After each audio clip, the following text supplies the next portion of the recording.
নমস্কার বন্ধুরা, লিপিকা রান্নাঘরে তোমাদের সবাইকে আবারও অনেক অনেক স্বাগত। আশা করছি তোমরা সবাই খুব ভালো আছো। তো চলো আজকে আমি কি রেসিপি নিয়ে এসেছি সেটা একটু তোমাদের সাথে শেয়ার করি।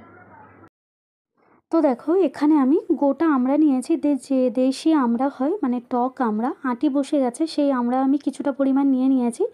আর প্রথমে কিন্তু এই আমড়াগুলোকে ভালো করে কিন্তু ধুয়ে নেওয়ার পর কিন্তু এগুলোর কিন্তু খোসা ছাড়াবো, কারণ খোসা ছাড়ানোর পর ধুলে কিন্তু আমড়ার মধ্যে জল থেকে যাবে, তাহলে কিন্তু রেসিপিটা বেশি দিন স্টোর করা যাবে না।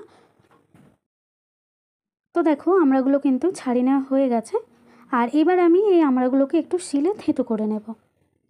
তো দেখো, আমড়ার আটিগুলোকে আমরা সমেত ভালো করে একদম শিলে থেঁতো করে নিয়েছি, যাতে কিনা এই আমড়ার আটির মধ্যে যে আমি চিনির রসটা বানাবো সেটা যেন চলে যায়। আর এদিকে দেখো, আমি কতগুলো মশলা নিয়েছি সেগুলো আমি বলে দিচ্ছি। এখানে গোটা লঙ্কা আছে, গোটা তেজপাতা, একটু পাঁচফোড়ন, জিরা আছে, গোটা গোলমরিচ আছে, একটু মেথি আর কালো সর্ষে। এছাড়াও আমি নিয়েছিলাম একটু রাঁধুনি আর নিয়েছিলাম একটু গোটা ধনিয়া। আমি সমস্ত মশলাগুলোকে শিলে গুঁড়ো করে নিয়েছি, আর তার আগে এগুলোকে একটু কড়াইয়ে একটু আমি ভেজে নিয়েছিলাম। আর এখানে আমি মেথি আর যে সর্ষের পরিমাণটা একটু কম দিয়েছিলাম। তোমরা যতটা পরিমাণ আমরা নেবে ঠিক বুঝে শুনে অল্প অল্প করে সমস্ত মশলা নিয়ে এরকম একটা ভেজে নিয়ে একটা গুঁড়ো বানিয়ে নেবে। তো এখানে কিন্তু গুঁড়োটা আমি রেডি করে নিয়েছি। আর একটা কথা বলি, তোমরা যারা এই পর্যন্ত আমার চ্যানেলটাকে সাবস্ক্রাইব করেছো, আমাকে একটু সাপোর্ট করছো আমার চ্যানেলটা গ্রো করার জন্য, তোমাদেরকে অসংখ্য ধন্যবাদ আমার অন্তর থেকে। আর রেসিপিটা দেখার পর ভালো লাগলে অবশ্যই করে বাড়িতে একবার ট্রাই করবে। তো দেখো, সবার প্রথমে কড়াটা গরম করে নিয়েছি, আর কড়া গরম হয়ে গেলে এর মধ্যে দিয়ে দিলাম 2 টেবিল চামচ মতো সরিষার তেল। তেলটাকে ভালো করে একটু হিট করে নিতে হবে প্রথমে। তারপর আমি তেলের মধ্যে দিয়ে দিচ্ছি 3টে শুকনো লঙ্কা। আমি শুকনো লঙ্কাটা গোটাই রেখেছি।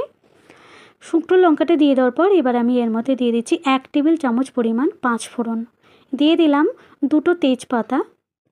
আর এবার আমি এর মধ্যে দিয়ে দেবো 1/2 টেবিল চামচের মতো গোটা সর্ষে।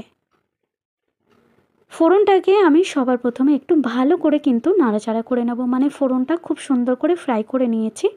আর ফোড়নটা থেকে ভালো গন্ধ বেরোলে এবার আমি এর মধ্যে দিয়ে দিলাম থেঁতো করে রাখা আমড়া।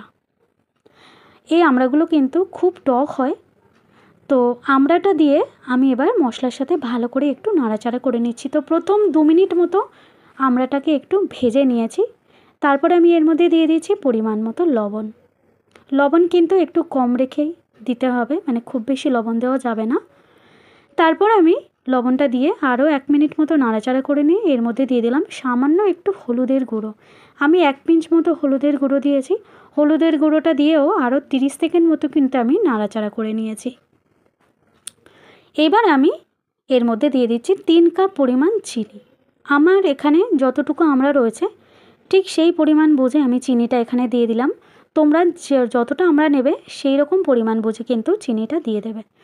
তো আঁচটাকে এবার একটু লোতে করে দিতে হবে, আর এটাকে লো টু মিডিয়াম ফ্লেমে চিনিটাকে একটু গলতে দিতে হবে। তো দেখো, চিনিটা প্রায় 2 মিনিট পরে কিন্তু এরকম গলে গেছে।